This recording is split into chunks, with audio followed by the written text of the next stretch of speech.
Studio International visited the poet and visual artist Sophie Herxheimer to hear about how she began telling stories in images and text. In this video, Herxheimer shows us some books and stories and also reads some of her poems. This book I did in the forest. It's a giant book and it's 30 metres long.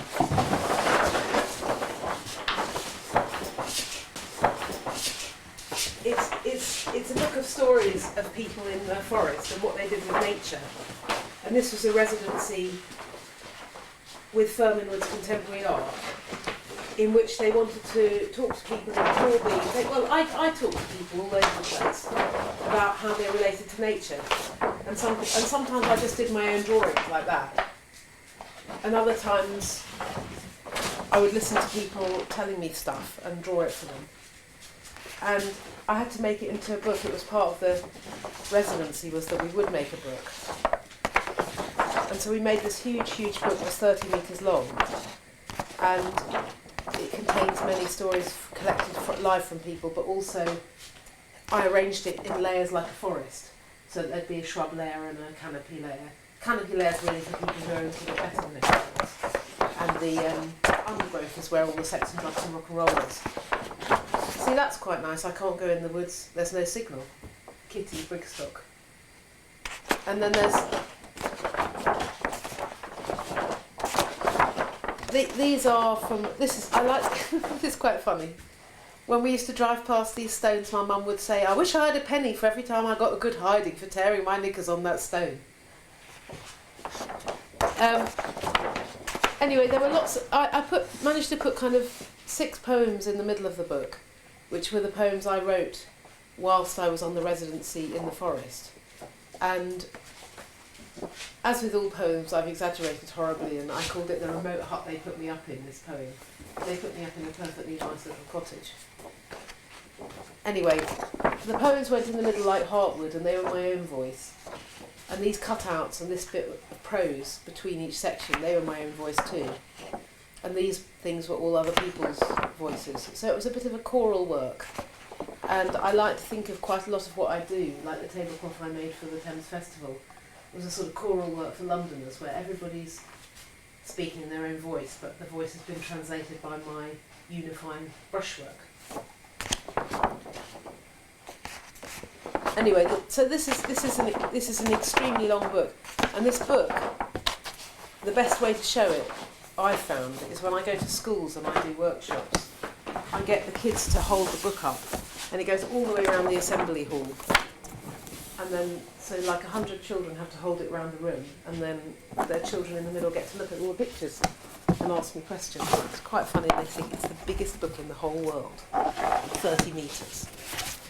And then here, I think in here, I've got some collages from my book I did, where I was having ghost conversations with Emily Dickinson.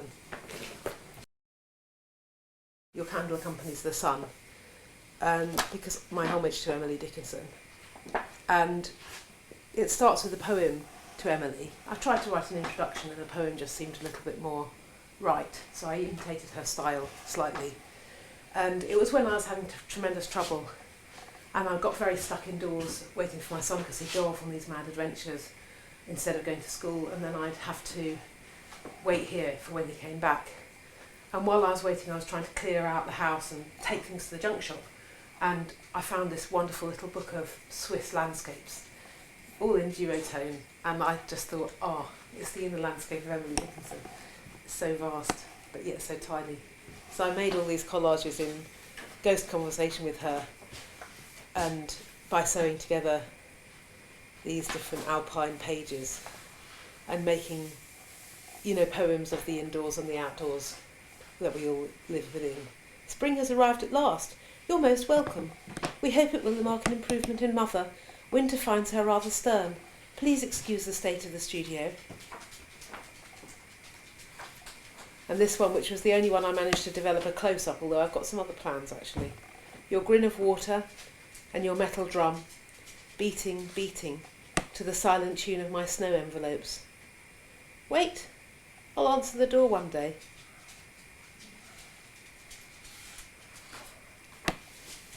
What is this place? It is the ladies' planet. We all meet for tea once a week. Chin up. Expect nothing. Your hair looks nice.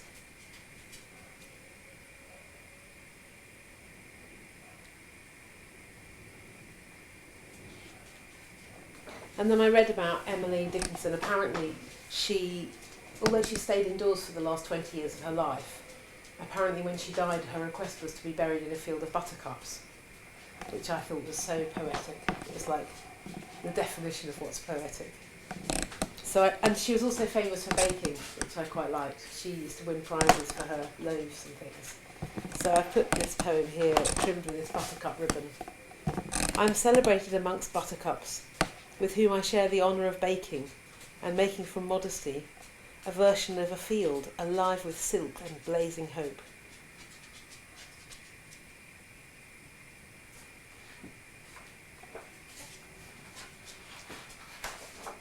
So these were all springing, and this one, I've recently sold the original to another poet, so I'm quite excited. It says, "Are you all right, Emily?" asked Mrs. Fry at the chemist's. "You will never know the full extent of my fineness," replied the girl. Mrs. Fry did a loud ding on her cash register and exchanged glances with her young shop assistant. "It's nice to see you out and about," she said. So I'm quite proud of this book. This is a recent work, in that I did this, 6 months ago, say. It's quite new. This again, sometimes you're lucky with a collage. You see Emily's just resting in the mountaintops there. "I am the bright light of the neighbourhood.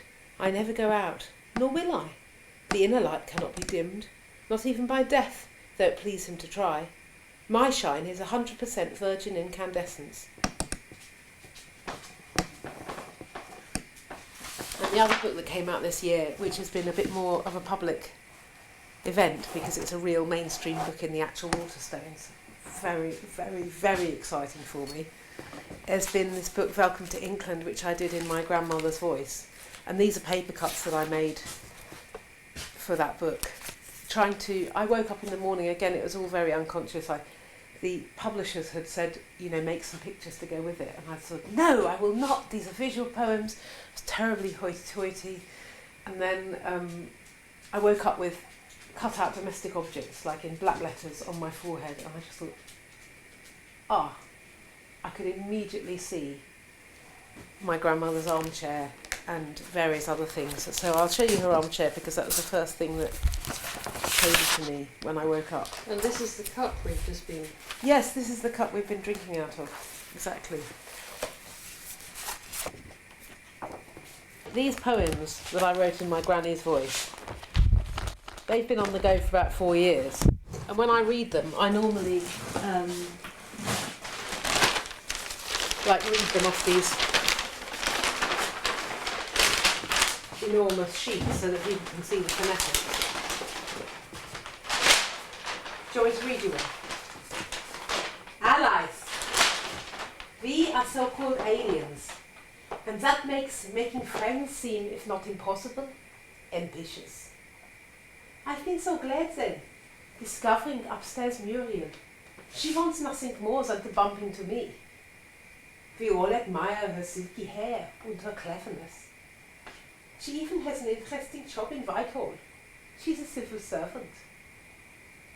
She first knocked when the aroma of caraway in my casserole wafted to her nostrils in the flat above. She introduced herself. We met also her husband, a dull man, I'm afraid. With us she takes refuge. She gives me background clues about the neighbourhood and English ways. We talk of international affairs. We share the rations, a good café, my not-so-sweet strudel.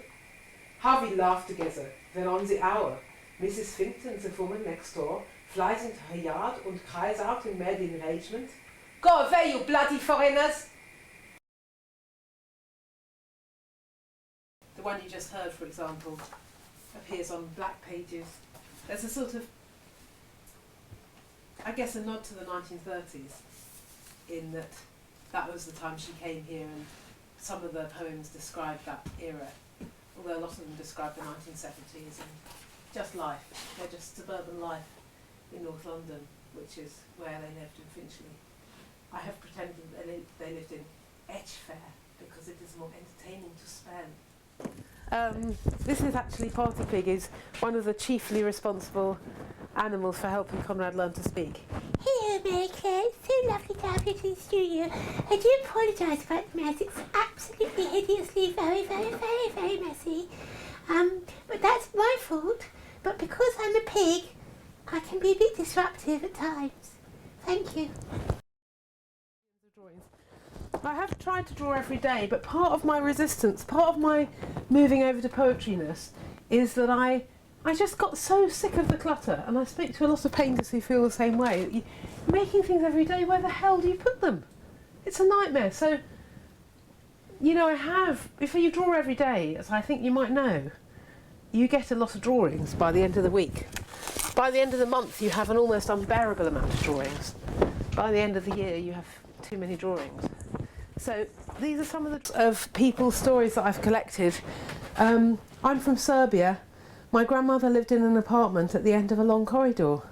When we went to see her, we could smell her wonderful cooking all the way from downstairs. She made fresh donuts, strudels and knedels, plum dumplings. Ivana, Belsize Park.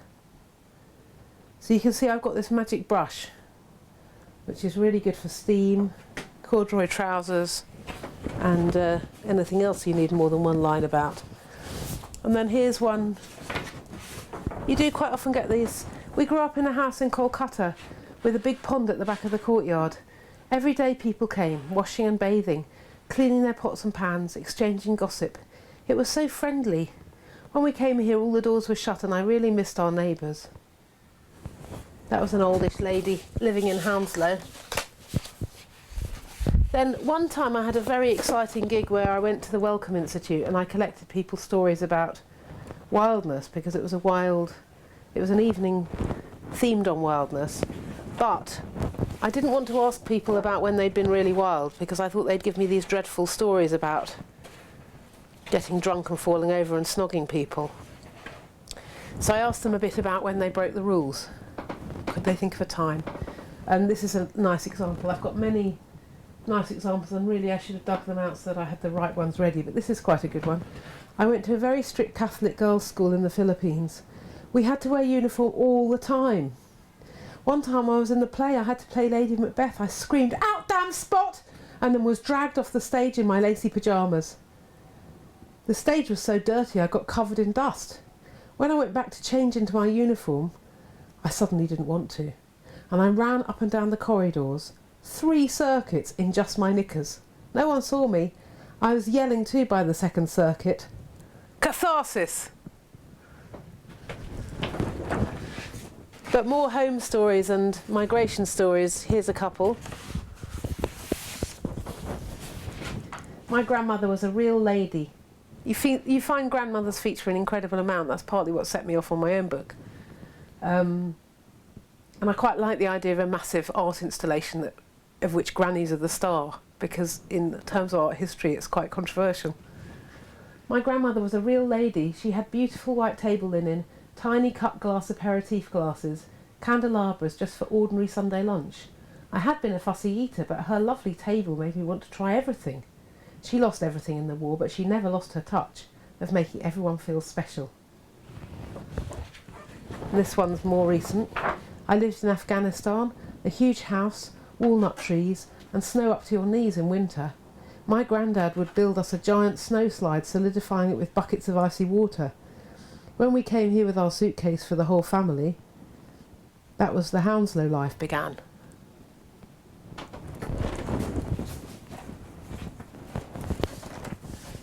Like I say, quite often people just tell you that they like chips, or they tell you all kinds of things, and some of it is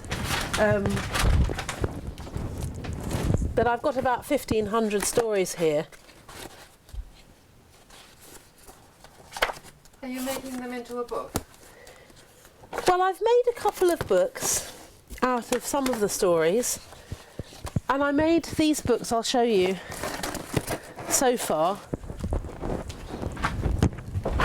Voyage, which I made with the poet Karen McCarthy-Wolf, because she too had a residency at the Maritime Museum, and hers was a writer's residency and mine was a drawing one, and so we collaborated and made this little book. And in it there are many stories that I collected from people live in ink. I actually love this story rather a lot. For 39 years I worked in telecommunications, first as an operator, then in leadership. One day a soldier knocked at my office door and said, "You're not an Ethiopian, get out of here, go to Eritrea." My parents were born in Asmara, but I had never been there. They put me in prison. I couldn't look after my staff or family from there. I found a way to get to Italy, and after that I came here. But I just loved the fact that she said I couldn't look after my staff. She had no, you know, the way she was such a responsible leader type of person that all of it was about her responsibilities and how very inconvenient this was. And that's not necessarily the story we hear when we hear stories of refugees and asylum seekers, is it? Stories of powerful people, very powerful people, who have, through no fault of their own, been vastly inconvenienced and completely stopped from doing whatever they were good at. And she couldn't work here, and she was actually volunteering at the refugee drop-in because she hadn't got a permit to work here.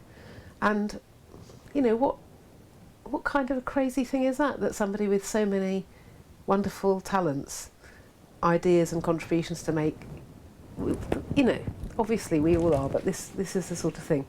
So that kind of, but then you get these nice innocent stories like this nice little girl who told me her story at the Migration Museum.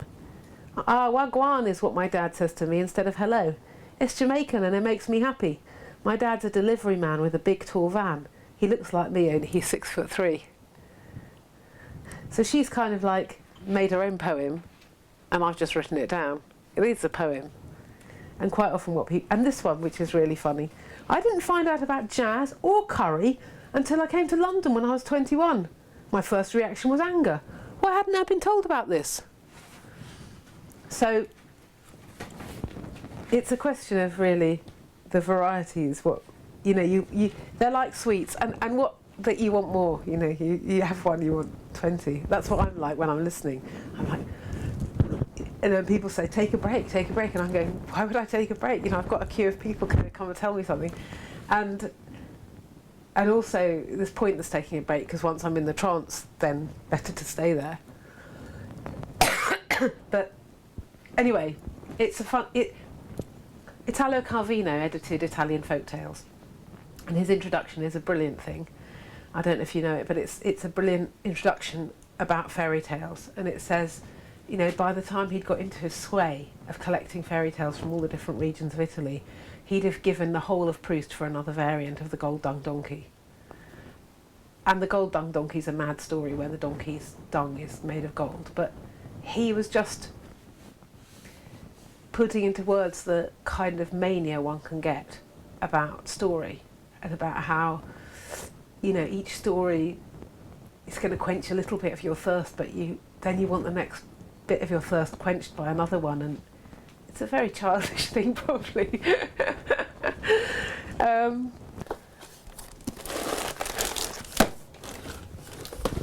mean, what my dream would be really would be to have a vast show of those food stories, especially somewhere very Londony, even though I've collected them in Margate and Wrexham and all kinds of places. I'd like to have it outer walls full of other people's stories, and then an inner hut installed in which all my own ink drawings about how I think could be shown. Because over here, you might want to come over here, this is more the stuff of the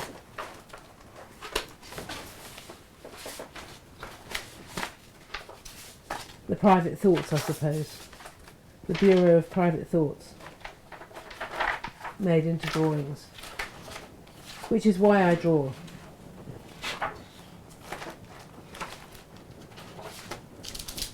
I draw to have ideas. I don't draw because I've got ideas. I've got no ideas. I like drawings that are about relationships. I quite often make, I'd say 90% of my drawings are about relationships. And very often in my drawings there are two figures, and they're an inner dialogue as well as an outer dialogue, obviously, like as it goes. I mean, I made a series of what a fellow poet called protest calligraphies, which were kind of writing, trying to see where, you know, again, these are very much the mix up of writing and drawing, but this sort of thing. Post-Brexit. We're sick of your ionics and caryatids. We've had it with Moule Marinière. What we need is... And then suddenly, no one could remember what it was they needed. And a bizarre silence like that of caryatids letting go of pediments and flies rubbing their legs together spread itself like lard over Britain's ubiquitous, pompous pastures. So I made these protest calligraphies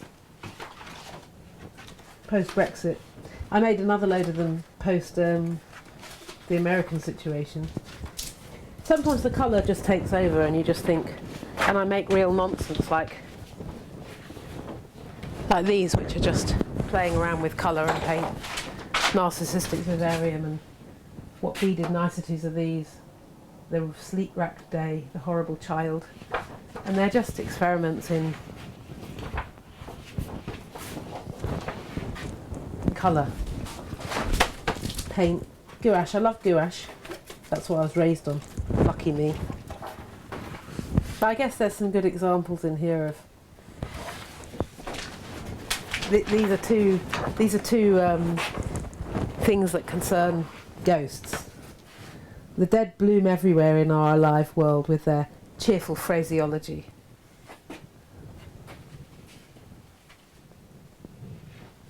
I never showed you the other book of food stories, which was one I made in Margate.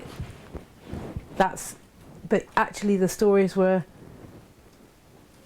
it was when I was a little bit of a crude a drawer, and I think I've got a bit better since I did this book, although some of the stories, of course, are absolutely wonderful. This one I think you'll like. Favourite snack of mine and other beekeepers is toast, butter and the cappings from the honeycomb. You might get a few bees' legs in it, but it's got a flavour all its own. And then this is another of the protest calligraphies. It's not quite the same, but it was when we did have a very bad... It was post-Brexit, so I was sad, really, really sad. I was just inconsolable. I'll have the daily special, I smiled encouragingly. What is it? She brought me a bowl of tiger moth soup, a beige flutter of a meal that horrified my mouth with dusty sadness. Her turn to smile. You don't have to finish it, you know, she said. It's a dish prized by us ghosts, so we often make it for the living when they drop by unexpectedly. There's been a rush on it today.